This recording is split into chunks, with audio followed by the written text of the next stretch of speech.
Okay, so what's this about? Why did a buddy of mine, when I was teaching at Villanova, said, why are you wasting your time editing that stab us in the back book? He was a fellow political scientist.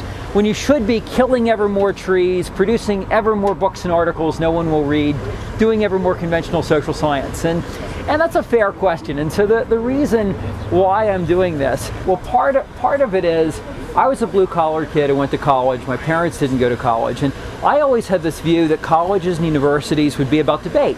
People would have different views, they would debate different ideas, it would be a lot of fun, sort of like in the old British style at Oxford or Cambridge. And when I actually went to university as an undergrad at the University of Maryland, then graduate work at the University of Minnesota, and have taught at various places over the last 30 years, I find that we almost never debate anything. In 35 years in colleges and universities, I remember 2 debates, one in 1978 at the University of Maryland on affirmative action, and one in 2003 at Villanova on the Iraq War. Those are the only 2 I remember. So why don't college professors debate? It's sort of assumed that everybody is supposed to think the same. We're all supposed to have the same point of views, and if you don't, people look at you sort of funny. As a guy I interviewed once, a sociologist, told me, he actually left academia for government, and he explained why. He said, when I became a registered Republican, it was a sensation. It was as if I had become a child molester. You don't want to be in, you don't want to be in a department where everyone hates your guts and, will make you teach 8 a.m. for the next 8 years and so on, block your promotion and all that. I mean, naturally enough. And then the other sort of impetus for the book was back in the 1990s, in 93 in fact, I was at the Brookings Institution for a year. A basically democratic think tank, a slightly left of center think tank. And I felt, I'm a Republican. I usually vote, I actually nearly always vote Republican. I'm a small government guy. But working with Brookings Institution people, I felt pretty much in sync with them. We agreed about most things. A few years later, I found myself, actually I wasn't in the Clinton administration, but I was just below the political level. I was a bureaucrat serving Clinton political appointees. And they hired me actually because I agreed with most of what they wanted to do. And working with Clinton political appointees, I found again, I agreed with them on 70 or 80% of things. I didn't vote for their boss, not that I told them that. But, I got along with them. I thought they were mostly good public servants. They'd learned a lot. And I thought basically did a good job. But yet in academia, I'm considered a crazy right-winger. And I thought, well, why is that? Well, one reason is that Democrats in Washington, maybe a little less the last 2 years, but at least in the 90s, Democrats in Washington had a certain sense of reality. There was the fall of the Berlin Wall, the end of communism. It didn't really change Republicans that much, but it moved Democrats way the heck to the right. I was in Washington in the 70s, and I was in Washington again in the 90s.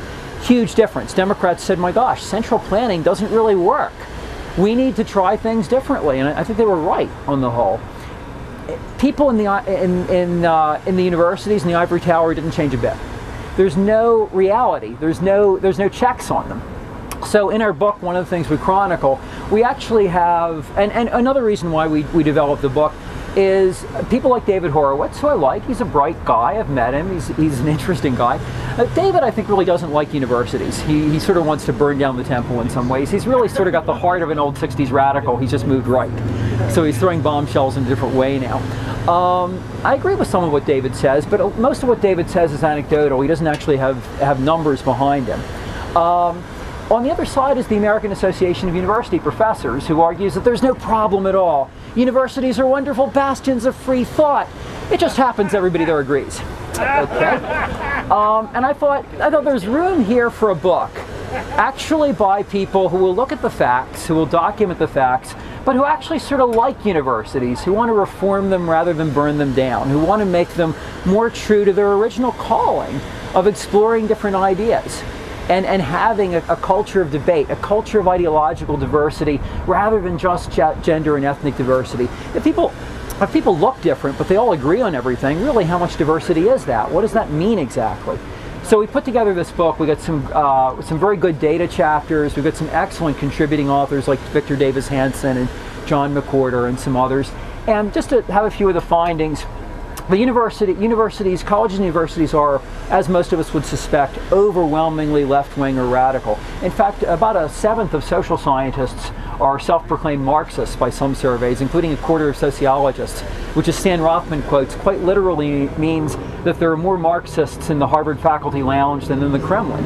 I mean, the Kremlin's learned and moved on. Harvard hasn't. Actually, Barack Obama, it's interesting to note, was the conservative candidate for Harvard Law Review because he was willing to listen to conservatives and give them something of a hearing, and that was considered kind of radical. President Obama would be too conservative to be in a typical sociology department, and even in my field, he'd be a little bit on the right. So they are very overwhelmingly left-wing, especially in the areas where ideology really matters, in the social sciences and humanities.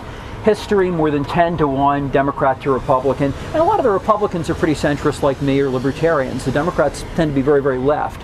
Political science, my area, is quite moderate. We're only about 6 to 1, Democrat to Republican. Sociology, 20 to 50 to 1, depending on which surveys you follow, sociology and anthropology. English literature, 10 to 40 to 1, again, depending on which data set you look at. And the imbalance is more extreme at the elite institutions, that is, the ones that have the most input in the national conversation. So at Harvard, for example, for a while there was only one Republican in the political science department. It turns out there was actually a second one. A guy came out of the closet after he got tenure. So they actually now have 2 Republicans there, or so I am told. Stanford was, I think, 22 to 2. UC San Diego, it's a very good department, was, I think, 28 to nothing, etc. And now, so what does it matter? Now, the AAUP argues that really we can't consider ideological diversity because where would it end? We'd want to have equal time for Stalin and Hitler, right? And to that, what I say is that frankly, Barack Obama is not Stalin, okay? Sarah Palin or Mitt Romney are not Hitler. There are reasonable ideas, and there are crazy and evil ideas. Marxist regimes murdered between 82 million and 100 million people in the last century. That is an evil idea. Fascist and authoritarian regimes murdered upward of 30 million people in the last century. Those are evil ideas. I will agree that there are some ideas that perhaps do not have a place in universities. But Democrats and Republicans, give me a break. I mean, President Obama isn't nuts. Mitt Romney isn't nuts. These are reasonable people with reasonable ideas that deserve a hearing.